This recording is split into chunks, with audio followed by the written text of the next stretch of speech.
are clearly not at home. Right now I'm in New York. I actually just got off the plane earlier today and I'm here for New York Comic Con, but I'm not missing out on my box office predictions. Never do. So right now we've got a round of them that is happening on the go. Might be short and sweet. Clearly I'm using my cell phone to get this video, so I hope the audio meets your standards. First, as always, we have some Fantasy Movie League shoutouts to give.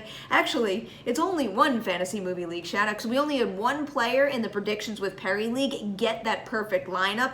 That player is the Cineplex of Picard, Earl Grey. Huge congratulations to you. You're going to pull ahead of the pack this week with that kind of win, so congratulations. I've kind of risen in the ranks a little bit. I had a much better week at Fantasy Movie League last week. I ranked 51, so yeah, improving, slow and steady, and I hope to keep that trend going this weekend now. As for my top 5 predictions, I wound up going 3 for 5. There was one in particular, you probably know what it is, that threw off my rankings, but most of my numbers were fairly on point. Of course, we had Night School opening up at number 1 with a little less than my prediction, 27.3 million. Then it was Smallfoot, also taking a little less than I expected, kicking off its run with about $23 million. The number 3 spot went to The House with a Clock in Its Walls, which saw a so-so 52.6% loss for another $12.6 million. And that brings us to my risky move from last week that didn't pay off. Hellfest only managed to snag $5.1 million, so the number 4 spot went to A Simple Favor with $6.5 million, and then The Nun managed to get one more week in the top 5 with $5.4 million.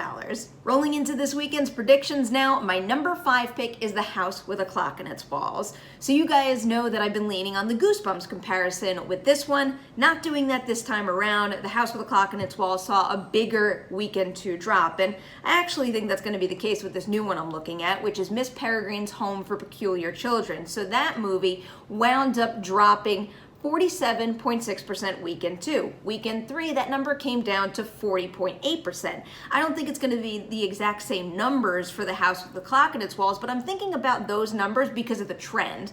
That might suggest that the percent change for House could come down as well. The thing is, though, for the first weekend in October, there is an unusually high amount of competition thanks to Venom and A Star is Born, both of which you'll find out in my predictions I think are going to make a lot of money this weekend. So when I take that into account and pair it with the percent change trend from Peregrine, I think I'm inclined to keep The House with a Clock in Its Walls percent change roughly the same, maybe coming down just the slightest bit to 50% even, and if that's what happens, this movie is making another $6.5 million this weekend. Hope you're ready for my bold move number 1 of this week, because at number 4, I actually have Night School. There is no way this one is gonna hold as strong as Girls Trip, so instead I'm gonna go back to some of those Kevin Hart movies that I had name dropped last weekend. For example, Central Intelligence. Weekend 2, that one only fell 48.7%. The thing is, though, Central Intelligence didn't have competition, a 1-2 punch of sorts, like Venom and A Star is Born. Then I moved to Ride Along 2. That one dropped an especially hefty 64.7%, but it did open on a holiday weekend, so I would expect a big Weekend 2 drop. I have a feeling that what's going to happen with Night School is it's going to come a little closer to Get Hard. That movie dropped 61.2%, but I do also want to take into account the fact that Night School has the much better cinema score here. So with all of that in mind, I'm coming in at around a 58% drop for Night School in Weekend 2, and if that's what it winds up seeing this time around, it's still making another $11.5 million. Now at number 3, that is where I have Smallfoot. With this one, I'm going right back to that Storks comparison, and based on that, I do think that Smallfoot is going to hold on pretty strong this weekend.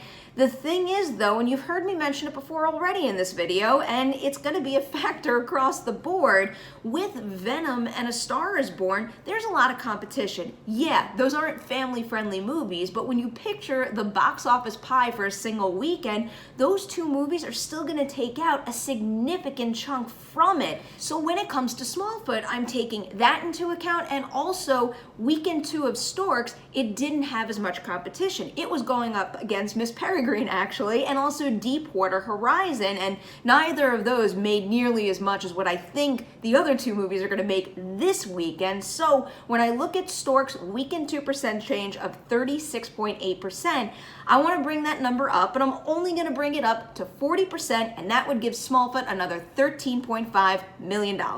So now it's time to get to those big money makers I've been teasing, and at number 2, that's where I've got A Star Is Born. I want to go big with this one. Clearly not big enough to give it the number 1 spot, although I do think that's a very possible upset we might see this weekend, and I'm just really excited about it because I love the movie. I'm so excited for you guys to finally get to see it. It's gonna have a really big weekend, but early projections had it at about $30 million. That seems insanely low to me. I think this movie is gonna pop, and I mean pop really, really big.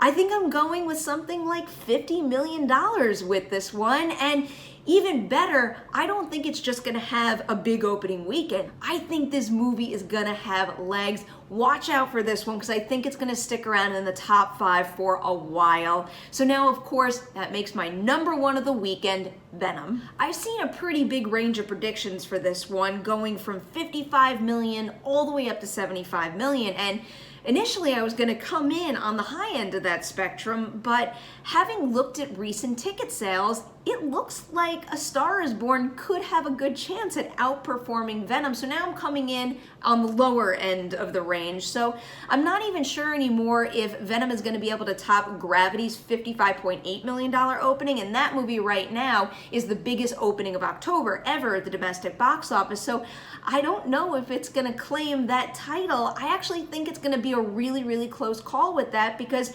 right now, I've got Venom at $55 million. Let's roll into that recap now. I have Venom coming in at number 1 with $55 million. A Star Is Born following right behind with $50 million. Then it's Smallfoot at number 3 with $13.5 million. Night School coming in at number 4 with $11.5 million. And then The House with a Clock in Its Walls closing out the top 5 with $6.5 million. There you have it. Those are my predictions. Hit that comment section below. Share your top 5 right there. And then head on over to Fantasy Movie League. If you haven't already, use the URL and the password in the description section of this video to join the Predictions with Perri League. It is a ton of fun. I love playing it. Now I love fantasy football too, thanks to Collider Sports. So whole lot of fantasy betting happening in my life right now, and I kind of love it. I'm also really pumped about New York Comic Con, so be sure to keep an eye on my Twitter and Instagram for some coverage from that event. As always, thank you guys for watching this video. It means a lot to me that you're here. Don't forget to like and share it, and I'll see you next weekend to see how we all did on our box office predictions.